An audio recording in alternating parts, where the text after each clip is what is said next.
जो हिमाकत की है उस पर गृह मंत्रालय के सोर्सेस के हवाले से जानकारी आ रही है कि दिल्ली पूरी तरह से सुरक्षित है। देश की राष्ट्रीय राजधानी पूरी तरह से सुरक्षित है। न्यूज रूम चलते हैं, हमारे साथ राजन मौजूद है। राजन, ये देखिए, गृह मंत्रालय के जो सोर्सेस के हवाले से खबर आ रही है, दिल्ली की तरफ पहुंचने की जो पाकिस्तान की मिसाइल ने हिमाकत की है, जिसे सिरसा में ढेर किया गया है, सिरसा में रोक दिया गया है, लेकिन बेशर्मी इस तरह से देखी जा रही है पाकिस्तान की कि राष्ट्रीय राजधानी जो हर तरीके से सुरक्षा से लैस है, वहां तक पहुंचना तो दूर, सोचना भी पाकिस्तान के लिए बहुत बड़ी गलतफहमी होगी। लेकिन वो कोशिश उसने कर डाली जिस पर उसकी मिसाइल को सिरसा में ही ढेर कर दिया गया। मुश्किल है कंचन दिल्ली को टारगेट कर पाना। जिस तरह से देखा हमने, जो छोटे छोटे ड्रोन से बहुत बड़ा जो एरिया है वो पाकिस्तान के बॉर्डर के साथ में शेयर करता है। आरएसपुरा, सांबा, अखनूर, ये होते हैं प्लेन एरिया। यहाँ इस तरीके का नुकसान नहीं हुआ है, अभी जान का नुकसान नहीं हुआ है। लेकिन राजौरी और पुंछ जो है ये एलओसी है, लाइन ऑफ कंट्रोल है, तो यहाँ जान का नुकसान हुआ है। लेकिन हाँ, इन्होंने जम्मू को निशाना बनाना शुरू कर दिया है। कल मैंने अमीश अपनी आंखों से बहुत सारे ड्रोन यहाँ पर देखे, ड्रोन अटैक उनकी ओर से शुरू किया गया, लेकिन सक्सेसफुली S-400 या जो भी और उनके पास में क्षमता और वेपन्स हैं जिनके द्वारा उनको खत्म किया जा सकता है, रक्षा प्रणाली है, उनसे खत्म किया गया। सेफ है अभी। लेकिन हाँ, ये है कि देखिए, हम और आप शायद समझ पाए क्योंकि हम पत्रकार हैं, हम लोग लगातार अधिकारियों से बात कर रहे हैं, हमारी बात हो रही है, लेकिन आम लोगों में डर जरूर है। लेकिन उन्हें समझाया जा रहा है, जम्मू में कल रात किसी ने अपने घर के पर्दे तक नहीं खोले हैं, टोटली ब्लैकआउट रहा है और यही स्थिति अभी भी है, कोई बाहर नहीं निकल रहा है। एक दो जगह रिहायशी इलाकों पर गोलाबारी की गई है तो वहां घरों को नुकसान पहुंचा है, वहां गाड़ियों को नुकसान पहुंचा है, जान का कोई नुकसान नहीं है। सबसे बड़ी बात है अमीश, मैं श्रीनगर में भी अब सुन रही हूं, क्योंकि कल तक मैं श्रीनगर में ही थी, परसों तक, माफ कीजिएगा, कल तो यहां पर आई हूं, परसों तक श्रीनगर में थी। श्रीनगर में ऐसे कोई हालात नहीं थे, लेकिन श्रीनगर को वो लोग टारगेट कर रहे हैं। तो आप देखिए, बॉर्डर एरिया से हमारे सहयोगियों की रिपोर्ट देख रहे हैं। बहुत इस समय संवेदनशील ये इलाके हो रखे हैं क्योंकि कहीं से भी गोलीबारी हो जा रही है। राजन के पास चलते हैं, न्यूज रूम से हमारे साथ है, उनके पास और जानकारी है।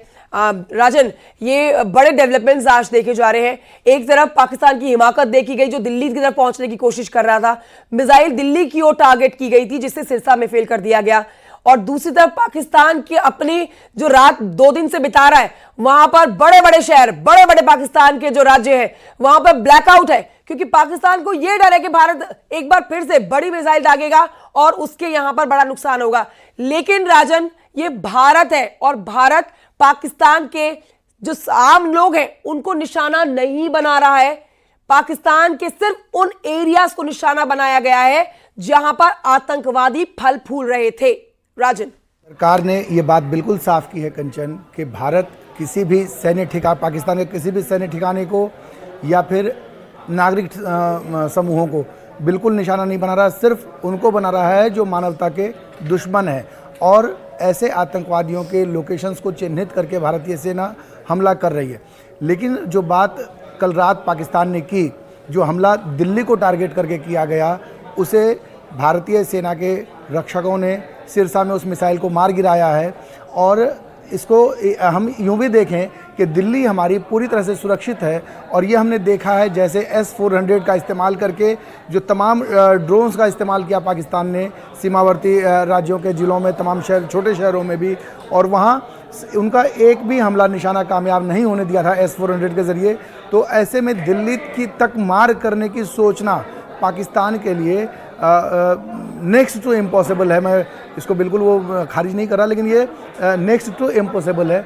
दिल्ली आने के लिए किसी भी, कितनी भी तेज़ गति वाले मिसाइल को एक निश्चित समय लगना है और वो समय पर्याप्त होता है सुरक्षा माध्यमों से उस मिसाइल को नष्ट करने के लिए। तो ऐसे में दिल्ली वालों को फिलहाल चिंता नहीं करनी है, लेकिन चिंता करनी है पाकिस्तान से लगते राज्यों के जो सीमावर्ती इलाके हैं और वहाँ जो लोग रह रहे हैं, उनकी जान माल की सुरक्षा हमारे लिए ज़्यादा महत्वपूर्ण है। ठीक है, मैं आती हूँ आपके पास। एक बड़ा अपडेट और दे देते हैं अपने दर्शकों को कि देखिए, DGCA ने बोल दिया है कि भारत के 32 हवाई अड्डों से नागरिक उड़ानें अगले 15 मई तक के लिए बंद रहेगी।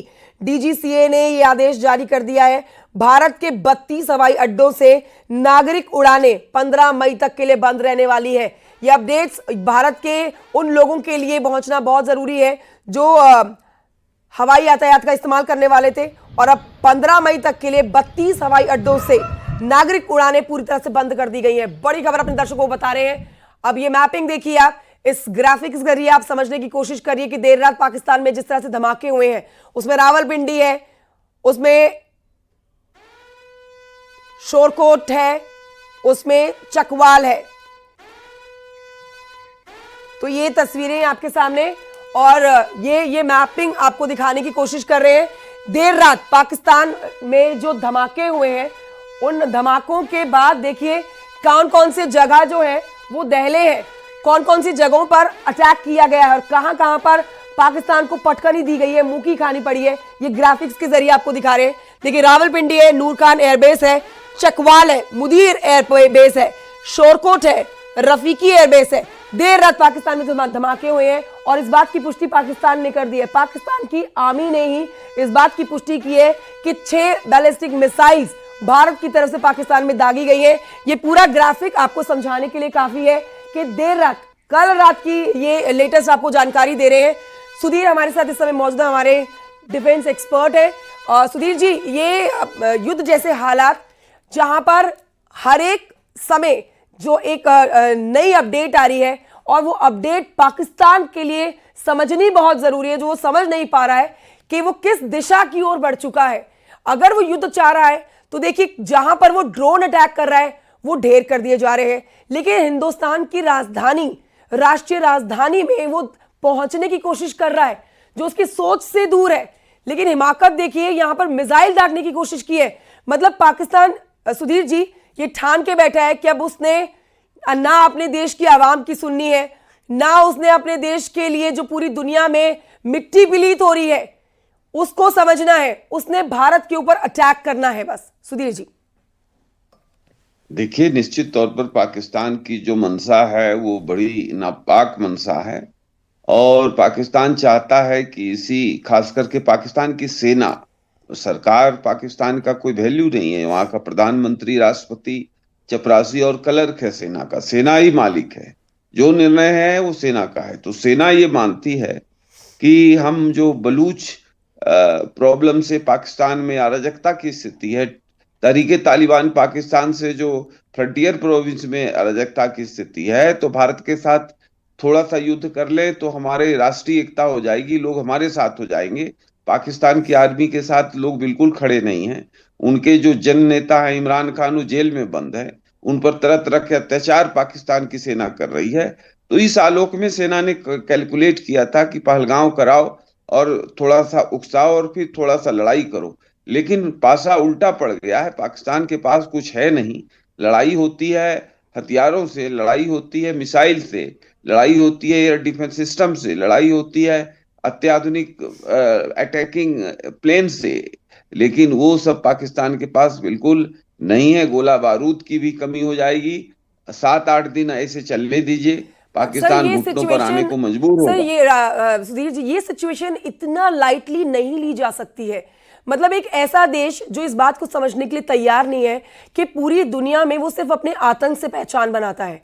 पूरी दुनिया में अगर उसको टर्की और चाइना जैसे देश सपोर्ट करते हैं तो वो अपने स्वार्थ की वजह से करते हैं। लेकिन ये जो इस समय सिचुएशन चल रही है सर, ये इतनी इजी नहीं है, या हम इसको इस तरह से नहीं सोच सकते हैं कि अगर ये युद्ध हो जाता है, क्योंकि अभी ऑफिशियली डिक्लेयर नहीं है युद्ध, अगर ऑफिशियली हो जाता है तो 4 दिन में हम पाकिस्तान को खत्म कर देंगे। ऐसा टेक्निकली पॉसिबल आपको लग रहा है? क्या आपको लग रहा है कि ये हम सिर्फ सोच रहे हैं या फिर जमीनी स्तर पर ये सच्चाई है? देखिए, आज का युद्ध जो है जमीनी वाला नहीं होता है। आज का युद्ध जो है एरियल वार होता है। जो भी बड़े देश लड़ते हैं एरियल वार लड़ते हैं, और एरियल वार में निश्चित तौर पर भारत को बहुत ज्यादा बढ़त हासिल है। जमीनी युद्ध में भी जो हमारी थल सेना है, दुनिया की एक सर्वोत्तम सेना है, तमाम विश्व युद्धों में भी लड़ चुकी है। ऐसा अनुभव सिर्फ रूस के या अमेरिका के सेनाओं को है और किसी को नहीं है। चीन की सेना को भी अनुभव नहीं है। तो उस सेंस में हम बहुत ही 20 पढ़ते हैं। हमारी तैयारी अच्छी है, हमारे खजाने में पैसे भरे हैं, हमारे गोदाम में अनाज भरे हैं, लोगों का मनोबल ज्यादा है। तो पाकिस्तान कहीं नहीं टिकेगा। इसको हल्के में नहीं लेना है। युद्ध जब होता है तो दुश्मन से होता है, और दुश्मन किसी भी पल हमको घायल कर सकता है। इसके लिए हमको तैयार रहना चाहिए। लेकिन जो स्थिति है, युद्ध के तमाम पैमाने हैं, उन पैमानों पर पाकिस्तान भारत के सामने कहीं नहीं टिकता है। और पीछे जो भी युद्ध हुए पाकिस्तान के साथ, वो युद्ध भी हमने जीता है। लेकिन इस बार हम अगर युद्ध होता है तो निर्णायक तरीके से पाकिस्तान को रगड़ेंगे और पाकिस्तान को तोड़ के टुकड़ों में कर देंगे, और फिर पाकिस्तान न रहेगा बांस न बजेगी बांसुरी वाली स्थिति में आ जाएगा। भारत का air defence system is super strong. मतलब अगर हम S-400 को देखें तो ये इतना स्ट्रॉन्ग सिस्टम है पूरा का पूरा अपने आप में, जो जिसे डील करने पर बहुत सारे देश भारत से खफा भी हो गए थे, लेकिन भारत ने ये डील की और S-400 को लिया और आज उसके सफल परीक्षण भी होते हुए नजर आ रहे हैं। पाकिस्तान की अगर ड्रोन या पाकिस्तान के हमलों को अगर हवा में फेल कोई कर रहा है तो S-400 है। लेकिन सर, ये इस पूरी पैनिक सिचुएशन को अगर हम समझे तो ठीक है, 2 दिन 4 दिन हफ्ता भर महीना भर, लेकिन आगे जब हालात मिसाइलों से या फिर हमलों से संभलते हुए ना नजर आए तो आपको क्या लगता है कि कौन कौन से वो मुल्क हैं? चलो ठीक है, चाइना और हम टर्की का साथ छोड़े तो पाकिस्तान को समझाने के लिए आगे कौन आएगा? क्योंकि हाथ तो यहां पर यूके ने भी खड़े कर दिए हैं, हाथ तो यहां पर अमेरिका ने भी खड़े कर दिए हैं कि 2 मुल्कों का मामला है, हम बीच में नहीं आएंगे, इनको जो करना है आपस में निपटे। पर सर, शांति वार्ता होना बहुत जरूरी हो जाएगी आने वाले समय में इस सिचुएशन से निपटने के लिए। देखिए, कुछ देश शांति वार्ता कर रहे हैं। सऊदी अरेबिया के डिप्टी विदेश मंत्री दिल्ली में थे परसों, और कल इस्लामाबाद भी पहुंचे। ईरान के विदेश मंत्री भी 4 दिन पहले इस्लामाबाद हो चुके थे। मैं आपको रोकना चाहूंगी, इस वक्त का बड़ा अपडेट अपने दर्शकों को दे रहे हैं। अखनूर में सुनाई दी गई है धमाकों की आवाज, बड़ी खबर बता रहे हैं। अखनूर में सुनाई दी गई है धमाकों की आवाज। अखनूर में 3 धमाके सुनाई दिए गए हैं, एक के बाद एक। ये वो इलाके जम्मू कश्मीर से जुड़े हुए बॉर्डर एरिया जहां पर धमाकों की आवाज सुनाई दे रही है और दूर तक आवाज सुनाई दे रही है। लोगों ने कई दिनों से अपने घरों के पर्दे नहीं खोले हैं। ये बड़ा अपडेट हमारे वहां के रिपोर्टर जो रिपोर्टिंग करने पहुंचे हुए हैं, जान जोखिम में डाल के जो वहां की तस्वीरें आप तक पहुंचा रहे हैं, अपडेट्स आप तक पहुंचा रहे हैं, वहां से पता लग रहा है कि लोगों की जान किस तरह से हलक में आई हुई है। डर के मारे लोग घरों से बाहर नहीं निकल रहे हैं, क्योंकि लोगों के घरों की दीवारों में पाकिस्तान की मिसाइलों के, पाकिस्तान के अटैक्स की तस्वीरें देखी जा सकती हैं। और इस समय अखनूर से बड़ी जानकारी आ रही है, जहां पर 3 धमाकों की आवाज सुनाई दी गई है। अखनूर, श्रीनगर, इसके अलावा सांबा, इसके अलावा वहां के तमाम एरिया जम्मू कश्मीर के जुड़े हुए एरिया है, जहां पर पाकिस्तान मिसाइलें दांग रहा है और फायरिंग कर रहा है लगातार। भारत लेकिन इस तरह से डिफेंस सिस्टम अपना मुस्तैदी से जड़ाए हुए है। अब ना सिर्फ जम्मू कश्मीर, बल्कि इसके अलावा राजस्थान, पंजाब, जितने भी बॉर्डर एरियाज हैं, वहां से भारत की तरफ से कहा गया है कि 26 से ज्यादा अटैक्स भारत ने फेल किए जो पाकिस्तान की तरफ से किए गए थे। सुधीर जी के पास चलते हैं। सुधीर जी, अपनी बात पूरी कर सकते हैं। जो अपनी बात कह रहे थे कि यहाँ पर कुछ मुल्क आए हैं जो यहाँ पर शांति के लिए पैरवी करते हुए नजर आ रहे हैं। और ईरान के विदेश मंत्री दिल्ली होके गए हैं, इस्लामाबाद भी होके गए हैं। उन्होंने दोनों देशों से कहा है, देखिए बहुत साफ है, भारत तो युद्ध करना नहीं चाहता है। भारत ने पहले दिन से कहा है कि भारत युद्ध नहीं करना चाहता है, लेकिन अगर आतंकी हमला करके भारत के धैर्य की कोई परीक्षा लेगा तो भारत उसको छोड़ेगा नहीं। और खुले तौर पर पाकिस्तान जो है, पाकिस्तान की आर्मी आतंकियों के साथ है। जो पहले दिन हमने 100 के करीब आतंकी मारे 7 मई को, तो उनके जनाजे को सुपुर्दे खाक जब किया जा रहा था तो पाकिस्तान के आर्मी के जवान खड़े थे, उस पर चीफ ऑफ आर्मी स्टाफ के फूल लगे थे उन ताबूतों पर, सबने देखा, टीवी पर ही आया, बहुत अच्छे से आया। तो आतंकी पाकिस्तान के सेना के इंटीग्रेटेड अंग हैं, अभिन्न अंग हैं। तो आप जब आतंकी हमला करता है तो उसको अलग करके ना देखें कि वो आतंकी हमला है, वो पाकिस्तान की सेना का हमला है। और पाकिस्तान की सेना युद्ध करने के लिए आमादा है, और वो आमादा इसलिए है कि घरेलू स्तर पर पाकिस्तान की सेना की स्थिति बहुत ही नाजुक है। पाकिस्तान अपने इतिहास के इस मोड़ पर अपने कर्मों से टूटने जा रहा है। भारत का कोई उसमें रोल नहीं है, एक धक्का जोर से देना है और वो धक्का भारत देने के लिए तैयार है। ठीक है सर, मैं आऊंगी आपके पास। कुछ तस्वीरें एक्सप्लेन कर देते हैं अपने दर्शकों को। ये देखिए तस्वीरें, जो भारत के जवान घायल हो रहे हैं सीमा पर, उनकी तस्वीरें हम बहुत ज्यादा बमबारी हो रही है, जानकारी दे रहे हैं कि भारत यहाँ पर, और यहाँ अभी हमारे पास एक इंजर्ड आया हुआ है और डॉक्टर वगैरह पूरी टीम यहाँ जो है वो बिल्कुल तैयार है। तो अभी एक आया है, हमने उसको अंदर ले लिया है और उसका ट्रीटमेंट शुरू हो गया।